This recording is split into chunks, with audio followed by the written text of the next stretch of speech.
Have you ever heard a question that made your entire body tense up? One of those moments where everything seems calm on the surface, but your instincts scream that something's off. That subtle discomfort isn't just intuition, it's your brain reacting to manipulation.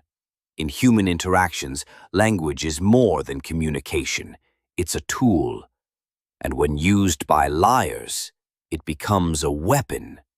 Liars don't just fabricate stories, they frame realities, they twist perceptions, they ask questions not to uncover truth, but to hide it. These questions may sound harmless, even sincere, but they're tactical, meant to flip the narrative and deflect attention. In this video, we're diving into 5 real-life manipulative questions that professional deceivers use, breaking down the psychology behind each one, how to recognize them, and how to respond with clarity and strength. Before we begin, make sure to subscribe to Philosophy Reloaded for early access to videos and insights on personal and spiritual growth. Question 1. Why are you being so dramatic? This phrase is a classic tool of emotional manipulation. It doesn't address facts or wrongdoing. It attacks your reaction instead. It paints you as unstable, overreacting, or irrational. According to Dr. George Simon, clinical psychologist and author of In Sheep's Clothing, this is Gaslighting 101. The goal is to shift focus from their behavior to your emotions. When someone avoids the issue and fixates on how you're reacting, they're dodging accountability. And if you take the bait, you'll find yourself justifying your tone instead of confronting their actions. And just like that, they've taken control of the narrative. Question 2. Do you even trust me? At first glance, it sounds vulnerable. But in the hands of a manipulator, it's emotional blackmail. It redirects the conversation from their actions to your loyalty. Dr. Harriet Lerner, author of The Dance of Anger, explains. Manipulators use guilt as leverage. This question traps you in a false binary. Either you trust them unconditionally, or you're the problem. But genuine trust isn't demanded.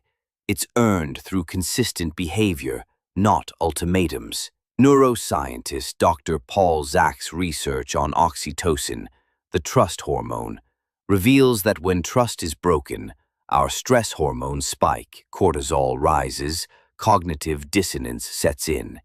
Manipulators exploit this. They hijack your biology, using your need for connection to silence your reason. If someone says, "Do you even trust me?" not as a real question, but as a diversion, that's not intimacy, it's manipulation. Question 3. What do you want me to say? This is a classic deflection.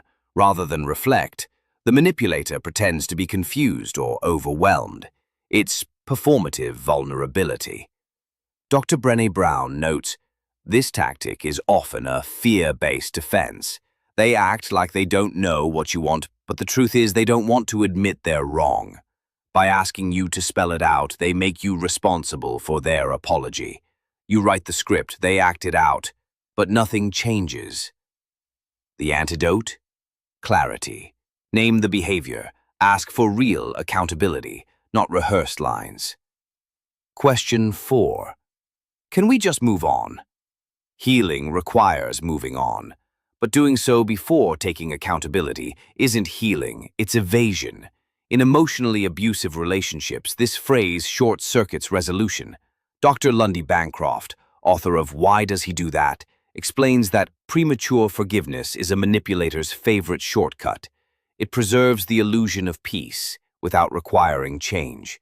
But closure without conversation is emotional bypassing. So when someone says, "Can we just move on?" what they're really asking is, "Can you stop making me uncomfortable?" Question 5. Are you really going to throw everything away over this? This is the emotional nuke of manipulation. It paints your boundary as the problem, not their betrayal. Suddenly, you're the villain for valuing self-respect. Dr. Ramani Durvasula, expert on narcissistic abuse, reminds us boundaries are not betrayals, but manipulators flip the script, positioning themselves as the victim for facing consequences. When someone pressures you to stay silent or compliant for the sake of the relationship, that relationship is already fractured. Final thoughts. Liars use questions not to learn, but to control. They aren't invitations to talk, they're traps. But here's the truth. You don't need a psychology degree to spot them. You just need awareness and the courage to trust your instincts. Once you learn to recognize these tactics, you shift the dynamic. You stop being the target and start becoming the observer. You hold your ground. You protect your story. And most importantly, you refuse to be gaslit into silence. If this video resonated with you, drop a comment below and share your experiences. Let's turn the comments section into a safe space for awareness and growth. And don't forget to subscribe to Philosophy Reloaded for weekly insights on human behavior, emotional clarity, and personal power. Because the moment you stop playing along is the moment the liar loses control. You don't need to out-argue them. You just need to stop giving them the stage.